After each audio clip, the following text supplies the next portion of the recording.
The following episode is directed, produced, and distributed by Leeward Podcast Productions. The explicit rating on this show should require no explanation, as it is an unscripted and unedited show between a married couple disagreeing. However, to appease our weak-kneed wussy pack of lawyers, here you go. Listener discretion is advised. Now, on with the show.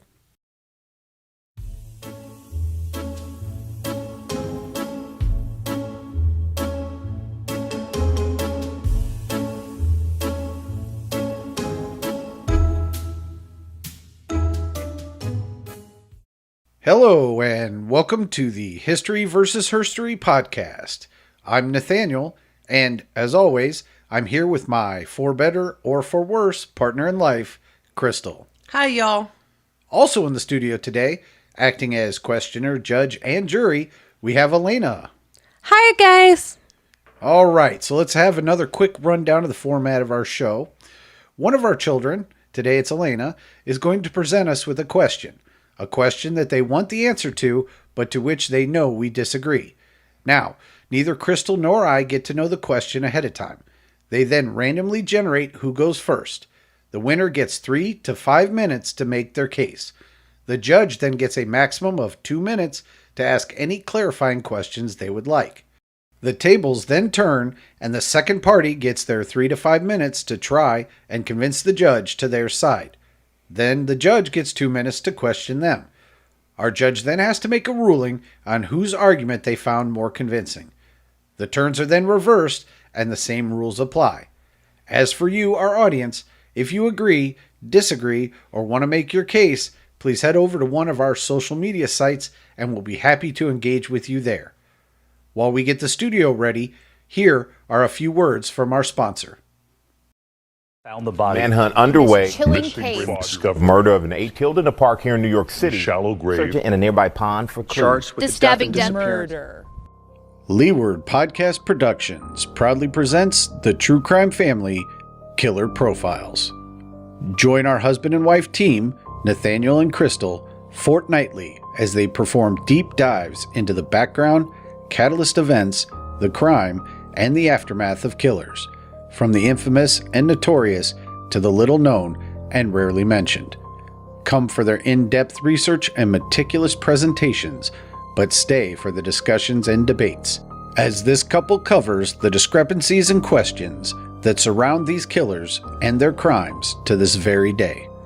We can't promise that fights won't break out, but we can promise we provided all the necessary protective equipment. The twists won't always be related to the cases, so you won't want to miss a single episode. If you are a true crime fanatic, do yourself a favor and find The True Crime Family, Killer Profiles on Apple Podcasts, Google, Spotify, or wherever you get your podcasts today. And don't forget to check out our other wonderful podcasts on the Leeward Podcast Productions Network at leewardpodcasting.com. And now, back to our show. Welcome back, everybody. Are we ready for today's questions? I am. Indeed. Okay, then let's saddle up and ride this rodeo. Alannagh, who's going first? So, to spice things up today, I was thinking I have a number between 1 and 10, and you guys pick a number, and I get the one closest to the number goes first. All right. So who's going to pick the number first? Me. But- I pick 5. So why don't we pick a number to see who's going to pick the number first? No, I'll just go first. All right, pick your number. 5. All right, I'll go with 6. Mom's closest. All right, Mom goes first. Okay, so what is our topic? So, for this first question, do you guys believe it's okay to spy on your children? And what would you say is okay or possibly too far? Ooh, spying on your kids. Okay, Crystal, take it away. Okay, monitoring social media. As a parent, have I monitored my children's social media? Hell yes, I have. When I was growing up, the scene was playing outside with your friends and having real social interactions. Today is a whole new scene where likes dictate how many friends you have. Call me what you want, but I don't identify this as real social interaction. But the times have changed. We now live in a world of sex trafficking, catfishing, and many children's self-esteem is built on how many likes they receive and how much validation they receive off social media, as well as cyberbullying. I wish I could take them back to the times in which I grew up, but I can't. Times have changed, and as parents, so have we as to how we have to protect and monitor our children. Do I feel guilty over monitoring and snooping on my children's social media? Hell no. I don't, because as a parent, that's my job, to protect my children above all else. Call me overprotective, but a child doesn't have yet the knowledge or the red flag alerts that we as adults have grown through experience to process. They're trusting that the generic friend request in the picture that they have just received on social media is true and not instead some predator seeking them out. I'm not saying as a parent to go crazy, but what I am saying is to monitoring is essential to keep your child or your young adult safe. Here's the thing. Being alert to your child's social interactions is way better than a missing child or teen that's hormones or raging or finding out that some social media predator has dragged them into their false lies.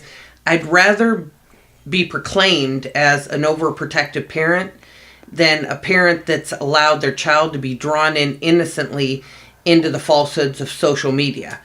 What I'm saying to you parents is that you need to be aware, be careful, because times have changed from when we were growing up. And in today's society, social media is instilled and encouraged with our children and young adults.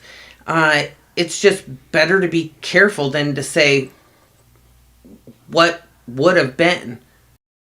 I definitely see your points, but I do see a little flaw with what you said. And what's that? So, you kept specifying all children in general. Does it change through ages? Like, do you think you should be a little more protected with the younger and like let them be free through growing up, or maybe more being grown because you know that a lot of stuff could develop? Yes, I mean, I do believe that it changes as a child gets older, because some people do believe that monitoring, as the child gets older, they need to gain independence, which I do agree with. I lost my train of thought for a second. As a younger preteen entering into the social media kind of atmosphere, they're naive. Yes, as a child or young adult grows up, they start to gain independence, which I completely understand. But also there's a totally new thing with that. It means that more, i.e. predators or more things, when they start reaching 16, 17, 18, they think, okay, I'm independent, I'm grown. But they're not.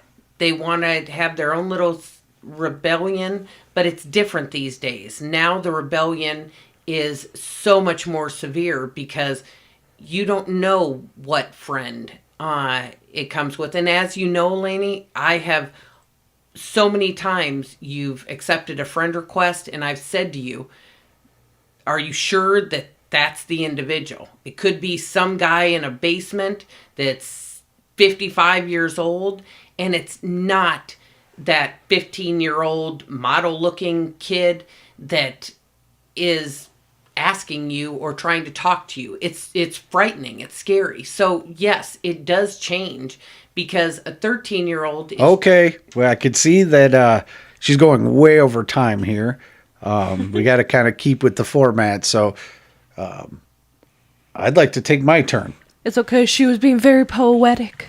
She was, and she's clearly passionate about it. And, I get everything she's saying, right? But if we work from the premise that the ultimate goal of parenting is to create, healthy, independent, self-sufficient adults, it becomes easy to see how things like privacy, they're a key component, and healthy, independent, self-sufficient, that just doesn't happen overnight or in a vacuum. It requires experimentation. How easily we parents forget, our own childhood when it comes to raising our own children. Yes, but it's totally different now. You had your time because, just like you did, we wrapped this in a self-serving argument that, I don't want my kids to get in trouble or even make the same mistakes I did. Well, you know what? They're going to make some mistakes. They're probably even going to make some of the same ones we did. To really discover who you are as an individual, what you stand for, it requires testing and experimentation. And they've got to be allowed to do that. And the worst part about it is that mistrust creates a downward spiral. Maybe it starts with the best of intentions. Everything you said was the best of intentions. So snooping to make sure your children are not making mistakes that could get them hurt or damage their lives. I get it. However, as soon as you do, you set a precedent that is guaranteed to result in a downward spiral. Parents snoop, and the kid's going to find out. Trust me, they eventually catch on, which results in the kid becoming more secretive. This then gives the parent an actual more reason to step up the snooping, because now they're even, they're hiding something. And then they go back and they're hiding more, and then you're snooping more, and then they're hiding more, and it just goes down and down and down. The kid who is now on guard clamps down even further and shares even less, which makes the parent more concerned and self-justifies the increased vigilance, and on you go, as the spiral becomes more and more destructive to the actual relationship. True health and independence and self-sufficiency require things like personal boundaries. Personal boundaries, they're paramount to an independent and self-sufficient adult. You teach your children that obtaining information through subterfuge is okay. This not only distorts their future understanding of what a trusting relationship should be, but it also creates a warped view of what healthy boundaries should be in their future relationships. As tempting as it might be to spy, and believe me, as a parent, I fully understand and appreciate how truly tempting it can be. And how great you think your argument or justification might be to cross that line in any particular moment. I really believe that in the long run, you're going to find that the shortcut you're taking to spy on them is only going to send your child down a very different path than the one you originally intended. I don't agree. Well, it's a good thing you're not the judge. Alannagh, you have a chance to question now. Absolutely. So, what I keep finding in both of yours, and the little flaw that I brought up last time, is that you guys aren't specifying age. Like, does it sorry, mistake. Does it differ with different ages? Like, do you think that a little kid can just be scrolling through YouTube or whatever app, and you should just let them do what they want? And if they go through a naughty video, they go through a naughty, or like, what do you think? Well, here's the thing. I think you're mixing up, boundaries and trust with spying.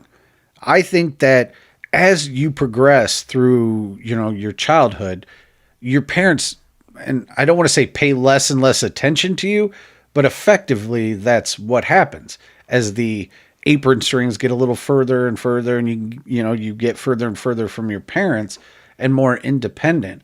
Obviously, if you're a 4-year-old, I'm going to be watching what you're watching on YouTube versus, a 14-year-old. So does it change with age? Not the points I was making, not at all. Trust and boundaries and independence, they grow with age, but they're just as damaged by, lack of trust or spying or snooping. When you're 6, I'm just going to flat out tell you I'm going through your room. And it creates trust issues in the future, which I absolutely agree. Maybe, why does my parents not trust me? What, like, questions in their head.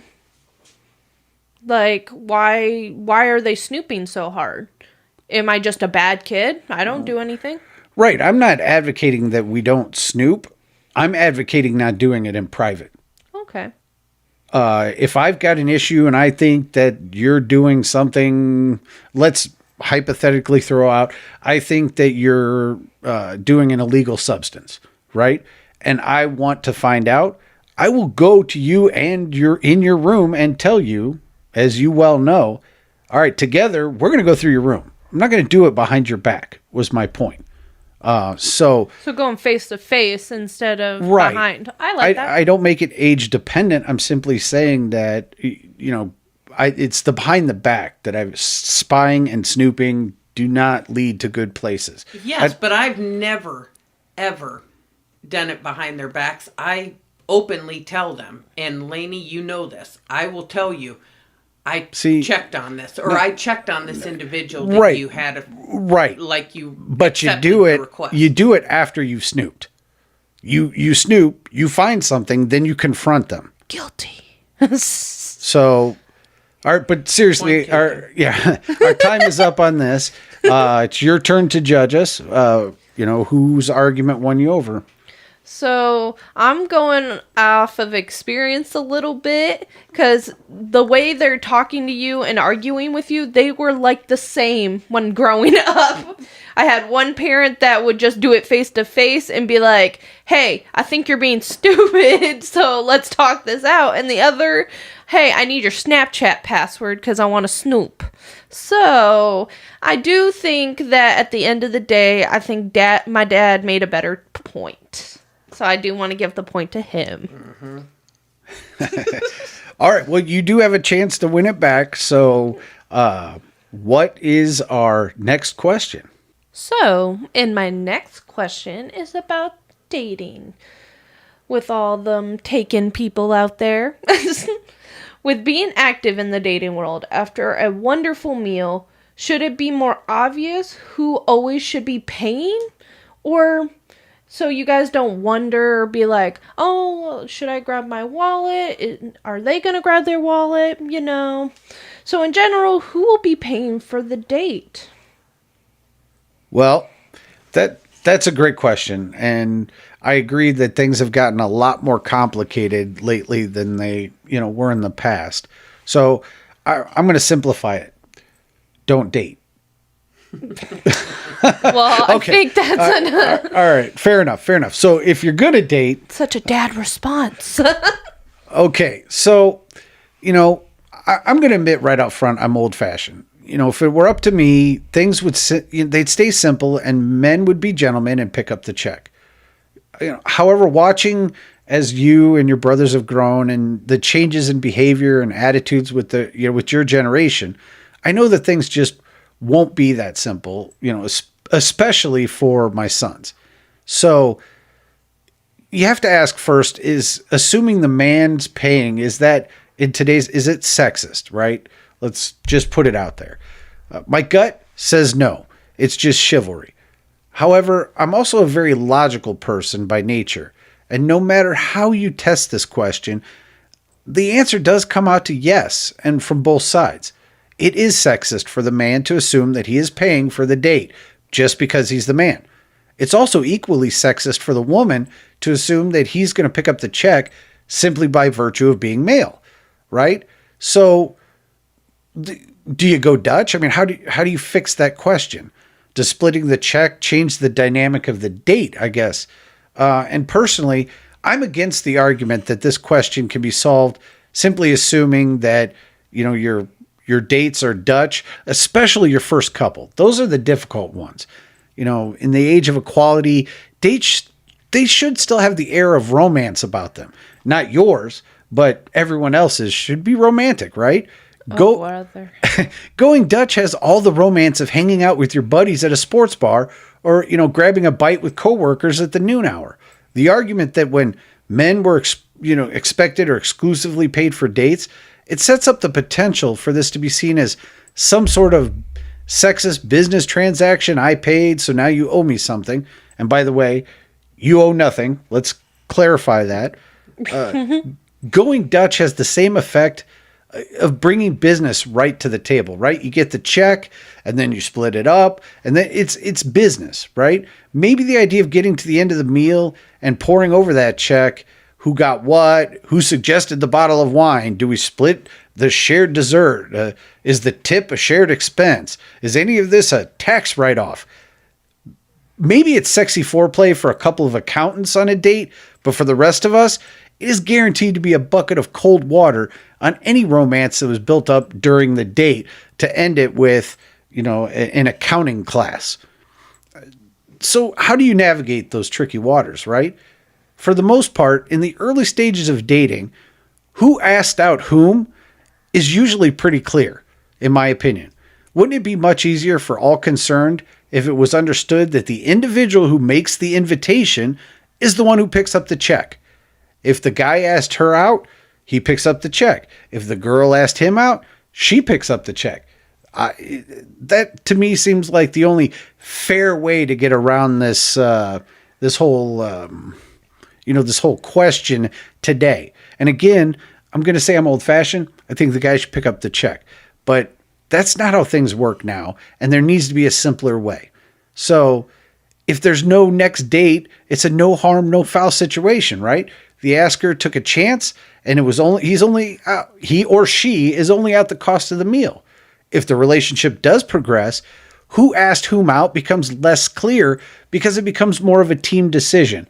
Like, what are we doing this Friday, right? It's a team thing, not those first couple of dates where you're asking the person directly out. Beyond that point, the relationship should really be strong enough to handle the who is paying dance after you've had, a few dates. As a man, I would hope by that time that you've learned enough about your date to know if they would enjoy being wined and dined and the check being picked up, or maybe that they're more comfortable going Dutch or alternating. You pay Friday, I pay Saturday. I would hope after a few dates, you're the person you're quote dating enough to know what makes them feel comfortable. So although I'm logical, I'm also a nice guy. And I don't want to put a person in a position where they feel uncomfortable or indebted, right? So I understand what you're saying. It is very difficult nowadays.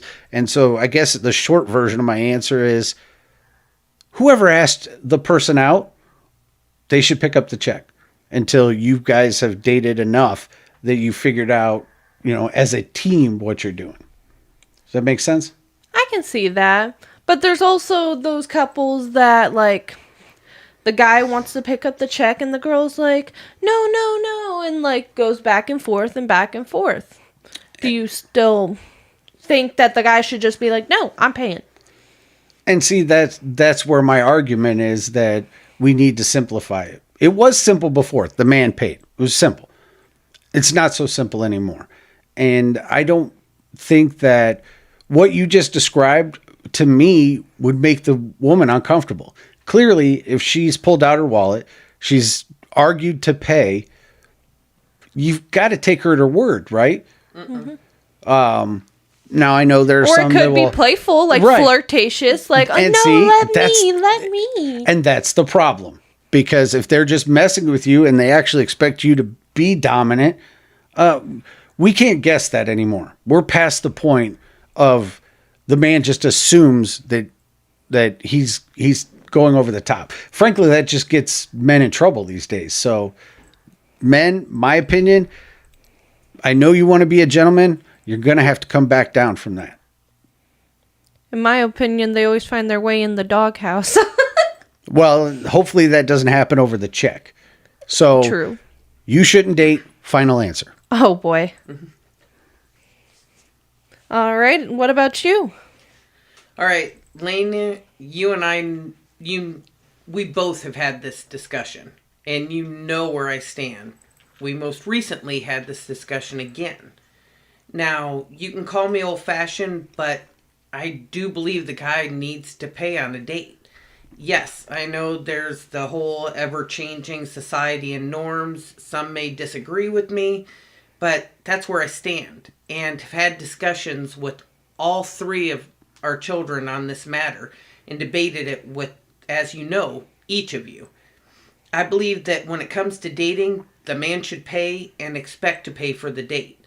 The guy's on a date, has asked out a woman he's interested in, and I believe that he should be expected to wine and dine her and make her feel special, allowing her to see that he is interested. To me, let's just go Dutch date is not a date. Instead, it's just two friends having a meal. If a guy is intending to actually be put in the friend zone, then awesome. Proceed. That's cool. But if he intends for the woman or the girl to see him as anything more than just a friend, then he must actually display this by saying, hey, I'll pick up this meal. And BTW, guys, when a girl reaches for her wallet at check time, that's a test. A test that to see if you're going to say, oh, sweetie, I've got this. No. And yes, I know many of you are going to say, I don't need to be taken care of. But as a woman who's been married for 23 years, you do want to know that, yes, the potential man or the man you're with is there for you and will cover his share. Now, if a girl, is thinking, okay, well, I'm out on this date and the guy doesn't pick it up, I promise you, they're going to think to themselves, wait a second, I'm not worth the $25 extra for my part of the bill. Or runs away. Some do the bathroom slip and go. Yep. Now, where are they taking you? It's only a $25 check. Chick-fil-A? that's I mean, true. come on. I'm a little Indeed. worried. But I know that everything's changed. A McDonald's date. Whether or not this date may be the one or is not. But you guys out there, finding the right woman and showing her that you're worth her company is priceless. That's what it comes down to.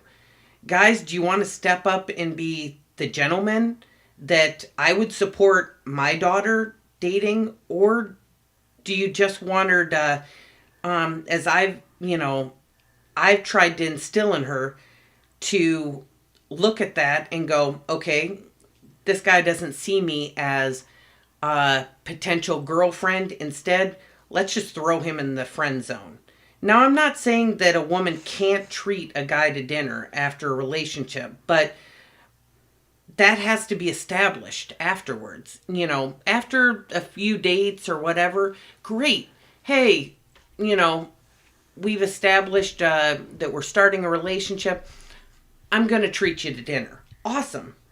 But that's the way that it should be. It shouldn't be that right out the gate, sorry, we're going Dutch. Now, guys, I've been married forever. And as a mother of a daughter, 2 sons, a date should be, and I'm just going to be blatant, should be a man treating a woman and showing her that he's not only interested in her, but that she's worth it. And I'm sorry, but nothing will ever change that. You speak, girlfriend. You're worth it. And I've always told you that. You are worth. You shouldn't have to compromise. You're a strong, independent young woman, and you need to have somebody step up, not to have them step down. Absolutely. So let's wrap this up because I know how you get very heartfelt and lovey-dovey with me because you love me. I do. So, I do like your point, and I didn't really see a question to be asked because you guys both made really good points. But I really nailed it. No, I felt the feel, Mama. Felt it. I felt it in my soul. Alrighty. I have a sinking feeling I lost that one. I think so too. Hey, don't jump to conclusions just yet, buddy.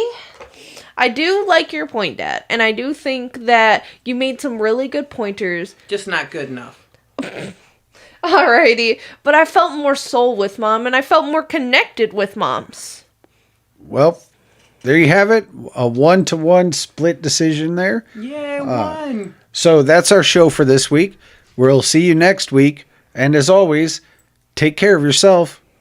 And each other. And bye from the favorite. You have been listening to History vs. HERStory, a Leeward podcast production. We hope you enjoyed our show and are now jumping over to rate us 5 stars wherever you get your podcasts. Don't forget to visit us on our Facebook page at History v. HERStory or on Twitter at History v. HERStory. We appreciate all the support we've been getting on our Patreon, and if you too would like to get in on the fun and support your side, head over to patreon.com/Leeward Podcasting and vote with your wallet.